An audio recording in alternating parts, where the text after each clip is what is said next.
Hey guys, welcome and thanks for tuning in to our coverage of Armageddon 2017, my personal favourite event of the calendar year.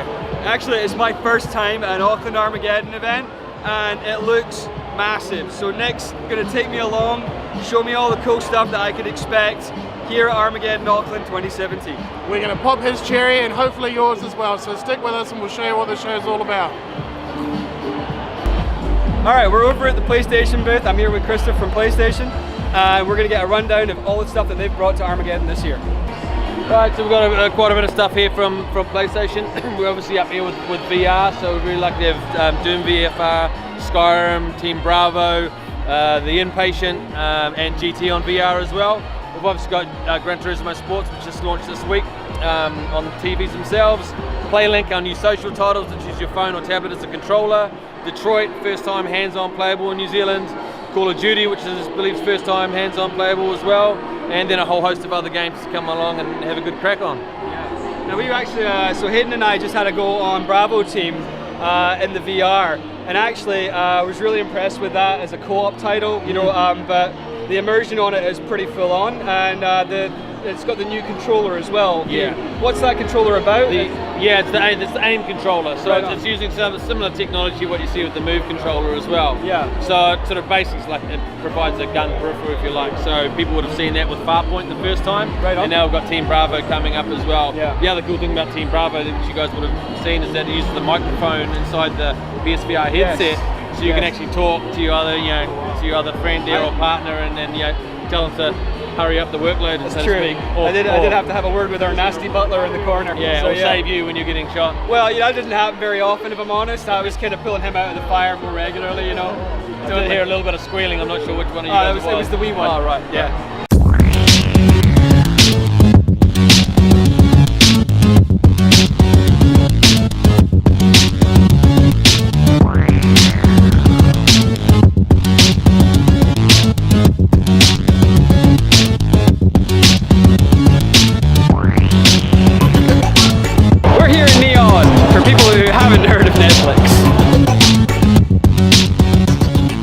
Join me at the Samsung booth, where this year they've got their massive QLED 4K TVs, Xbox One X consoles running Forza Motorsport 7 at 4K 60 frames per second. Not only that, they've also got the 37-inch ultra wide 3840 by 1080p monitors running PUBG and computers by Computer Lounge. Let's check it out. I always play PUBG, but when I do, it's on a 37-inch ultra wide 1080p monitor. Check out the Razer stand now, so why don't you join me? So behind me we've got the Razer Blade, which is unfortunately the last generation one with a Core i7 6700 HQ and a 970M. However, they are talking about the current generation one, which will have a 1060 in it as well. Now that's a 14-inch screen, 1080, I think it's a 120 Hz panel, I'm not sure, but awesome, thin and light, super cool, like well-styled laptop, and the Razer Blade has had like pretty much universal acclaim since it's come out. Also on there you've got their mechanical keyboard lineup, and they've got their new gaming mouse there as well. One thing that's pretty cool about it is it's got a little DPS switch that's right next to your thumb when you're gaming. So if you're going from a very fast snapshot down to like a very controlled scope movement, you hold down the thumb button and it just slows the DPS right down. It's a really cool feature. Fidget spinner. Oh, would you look at that? Hey guys, I'm going to take you in for a walk around the Lenovo stand. Quick disclaimer, I am on their insider program, so if I seem a little bit overly enthusiastic, it's because they're awesome. So this is the Y720 Cube. This is a small form factor, huge power, big power in a small package kind of machine. And obviously we're displaying all the peripherals and things of that nature as well. So we've got the mechanical keyboards, mice, headsets, and some really awesome displays. And the other thing that we've got over the other side is the high-end gaming laptops, like super high-end gaming laptops. But the really cool thing about this stand is we've teamed up with Star Wars, and we're doing the Star Wars AR Jedi Challenge. So let's cut to some footage of Dave doing the Jedi Challenge. It's really great. So you can activate your lightsaber by pressing this button here. Right. Just once, and you activate it. That's awesome! So this is a tag This is block attack. So these are the lightsabers you get to use if you play the AR game, Awaken Your Inner Jedi. They are super cool and they are super realistic and they just feel amazing. It is a very, very cool piece of kit. It's the same weight as the original one. And it's the same weight as the original one. There you go. And the first thing obviously you've got to do is turn it on and point it at your face. Alright, so we're over at the Omen by HP stand with Jason. He's going to give us a real quick rundown of what they've got on display this year. Right, we've got a lot on display, guys. So we've got our desktops, we have the accelerators as well, check those out, they're pretty cool. We've got the 35 ultra wide monitors, we've got the 27 and the 25 inch monitors as well, they're pretty cool. We have 15 inch, 17 inch laptops on display. We've got all of our range of accessories. We've got the Omen X Compact PC as well. That desktop's pretty cool, check that out. We've got the Omen X Cubes on display, and we have the new Omen X, well, that's actually the Omen X laptop as well. That's pretty cool, so give that a go. Alright, man. That's about it. Alright, we'll check them out. So one of the things I'm excited about here is the HP Omen Accelerator. I think this is a very cool product. It's been a while coming. It's an external graphics card dock. So what it is, it plugs into a regular laptop through a Thunderbolt or USB-C port and allows you to have a full-size desktop graphics card in this enclosure which feeds your TV. So the laptop sends information through the USB port to this dock and you get all the benefits of having a kick-ass graphics card without having to invest $6,000 in a laptop. So here we are at the Logitech Esports Arena at Armageddon Expo, partnered with Let's Play Live. Today, they're currently hosting a Street Fighter V tournament. Now that is going to be insane, especially when they have a lot of New Zealand competitors that are great players. The other day, they had a high school league League of Legends tournament, and the day before that, Viva the Dirt League held a PUBG against the public tournament. So, great to see. I love it. I'm going to get excited. Get into it.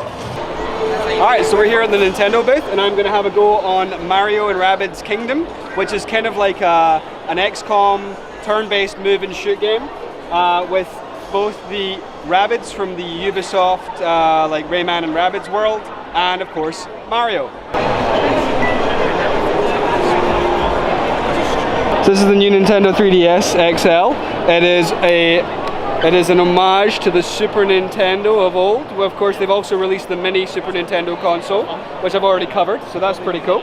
But look, you get the color buttons and everything from the control pads of old, and I love that because Super Nintendo was my jam. This is the first time I've ever touched a Switch. It's actually really cool. Anything different, let's make it really portable, but let's make all the game, it's not... Yeah. So this is the Logitech stand. We're going to go check out some of the cool things that they've brought with them to Armageddon this year. This is the G403 gaming mouse. It comes with a set of adjustable weights that you can plug into the bottom of the mouse itself. So that means that you can adjust the speed at which it moves and make it fit the way that you want to move the mouse. So it's really quite cool for that. Not uncommon in gaming mice, but they've done it quite well here. This is the G533 7.1 wireless gaming headset. It's really cool. It's virtual wireless it's virtual 7.1 surround sound. So it doesn't have 7 speakers, but it emulates the effects really well. Logitech have been doing this for years. It's bloody good. It's also an incredibly comfortable headset. So you just pop it on over like that. It's really light. You get great coverage, and the sound reproduction is also top notch. Flip out boom mic. Pops around, does that. Really easy. And when you flip it up, it's muted. We like that. I've just had a little bit of a play on Assassin's Creed Origin and on Far Cry 5. We're over here at the Ubisoft booth. It's been a lot of fun. I must admit I'm quite excited about Assassin's Creed Origin. It seems to have recaptured what was cool about the original series sort of before they got to the Unity and Syndicate piece of the whole thing. So that looks really interesting. Set in ancient Egypt, all kinds of cool stuff going on there. Also Far Cry 5, quite controversial, quite topical at the moment. Set in Middle America with a sort of religious cult thing going on. It looks quite good. It is, however, very early days. It's not due out until February next year, so the frame rate was a little bit choppy and it wasn't quite as tight as it could have been, but they do have time to improve that. So here's hoping. Alright, so we're about halfway through the con. It's been immense. It's giant. I'm feeling like really happy to be here because there's just so much to cover, and there's so many cool and interesting little things that I didn't know about that are here on the floor. It's giant in comparison to the Wellington one, which I was at earlier this year. and I got to be honest with you, my legs are feeling pretty tired now, but you know, we've still got quite a lot more to get through, so I'm just gonna have to suck that one up. Alright guys, so we're gonna go check out some of the booths around here. They do like a lot of the, you know, the swords, the accessories, a lot of the sort of the, you know, the geek comic culture, a lot of the cool stuff that sort of sits outside of the video gaming that happens in the main area here. So yeah, let's go have a look.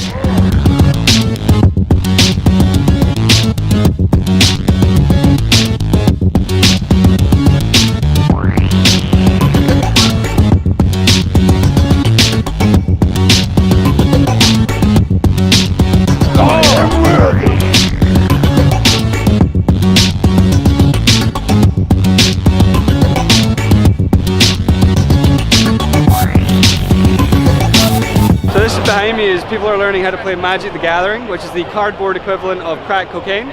You will end up spending an awful lot of money on pieces of cardboard.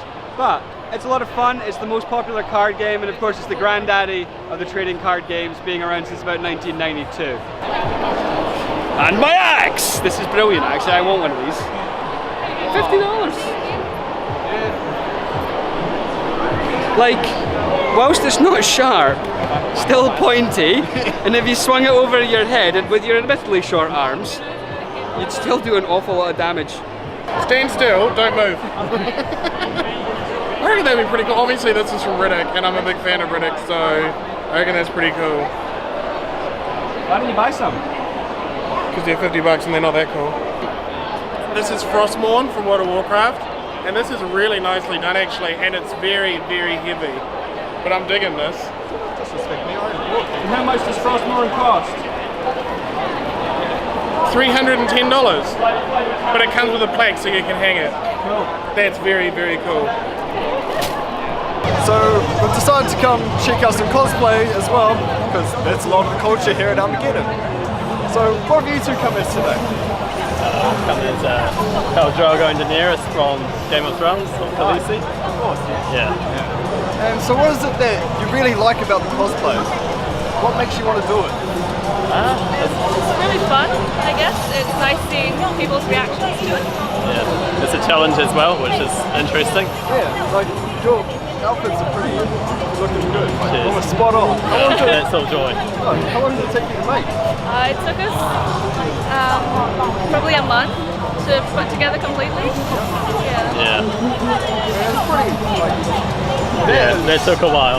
Yeah, it detail did. goes into this. Yeah. So we found some Disney cosplayers. They look absolutely awesome. Let's have a check. What are you, mate? I am Titan from Disney, and this is Trials of Osiris gear, and Monte Carlo assault rifle. Love it. Useful. Hey, Lord Saladin himself, but I will not give you any good Iron Banner gear this time. Tiff? And I'm a Warlock from the first Destiny, and I've stolen the axe as well. And so how long did it take you to make this? Or I think I spent a whole year on this one. Yeah, just like off hours, like off work. I made the helmet in 2 days, and then I left it last minute. I ended up making the rest of the suit in about 2.5 weeks before last time we get in. Just off hours, late nights. About a month, I think, give or take. I procrastinated quite a bit, but you know, it's fine. Spent into such detail. And so what makes you guys just want to do this? Makes you want to cosplay? I couldn't get this gear on the game, so I had to make it in real life. Yeah. I'm just a nerd, so Yeah. simple as that. Me too. And that is awesome. Alright guys, this brings the con to an end for us. It's been 3 days. 3 very long, hard days. Our feet are sore, we're very tired, but we hope that you've enjoyed our version of Armageddon 2017. I think we covered pretty much everything, so you should get a pretty good idea of what's going on this year. Pretty different, pretty cool. And as always, if you like what we're doing here, please do take the time to throw on a like and to subscribe to the channel so that we can keep ripping this stuff out. See you next time. Bye. See ya.